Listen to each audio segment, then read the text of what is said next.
Oras na para sa midnight snack. Ano? Itong isdang pinapausukan at mas masarap daw kainin pag nakakamay ka at kasabay kamatis, sibuyas. Naku, sarap niyan. Pati Itlog sa na maalat. kalamansi. Oh, yan. Naku. At may history lesson ulit tayo, Igan. Siyempre. Paano nga ba nagsimula ang pagpapausok bilang paraan ng preservation? Ayan, maki-midnight snack na tayo with Michael Daez. Pagkatapos asinan ng isda, pinauusukan ito at kinukulob. Ang tawag dyan, tinapa. Isang classic na Pinoy dish. Let's go? Tara! Kung akala niyong tuwing almusal lang kinakain ng tinapa, nagkakamali kayo. Ang dating paboritong almusal ng mga Pinoy, tanghalian at hapunan na rin. Pero bukod sa nakasanayan nating tinapang bangus at galonggong, meron ding salinas o tamban, tilapia, sapsap, at espada. Lahat yan sumarap dahil sa kinulob na usok. Kasi dito sa city, alam niyo naman, puro fast food yung mga kinakainan. So nagsawa na kami sa meat, tsaka sa chicken. So naisip namin, papatok yung tinapa. Makalumang paraan ng pagpe-preserve ng pagkain ng smoking dahil bukod sa kakaibang flavor na humahalo sa isda kapag pinauusukan, pinapatay din ito ang mga bakterya na maaaring makapagbilis ng pagkasira o pagkabulok nito. Ito na! Okay, tinapa!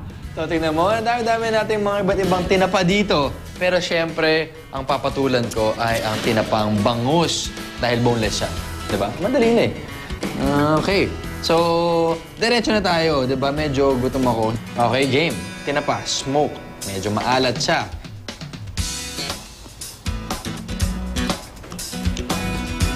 Yun nga, yung pagka-smoke talaga niya lumalabas eh. Ang alat, wala masyadong alat. Malasa siya eh. So, dahil malasa siya, kahit tuyo siya, masarap pa rin kainin. Susunod naman, tinapa na sapsap.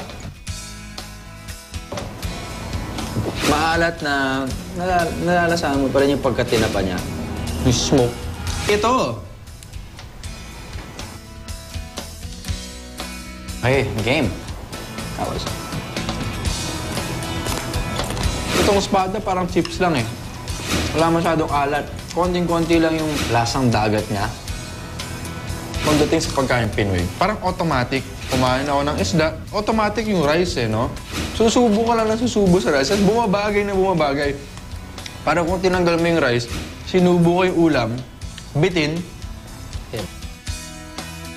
In terms of masarap na pagkain, masarap siya. And yun nga, yung pagka-smoke talaga niya lumalabas eh. Cavemen pa lang daw ang mga tao noon na diskubre na nila ang pagpapausok ng karne o kaya naman ay isda. Habang pinatutuyo raw nila ang kanilang mga pagkain, aksidenteng nausukan nito mula sa apoy. Nang matikman, nagkaroon ito ng kakaibang lasa at aroma, kaya't inulit nila ng inulit ang proseso. 18th century kumalat sa Europa at North America ang smoking o pagpapausok ng pagkain. Pero dito sa Pilipinas, unang natikman ng tinapang isda dala ng mga Chinese trader. Sarap talaga kumain, especially pag Pinoy na Pinoy ang inyong midnight snack. And of course, ako po si Michael Daez, Pinoy na Pinoy rin. I'll see you guys.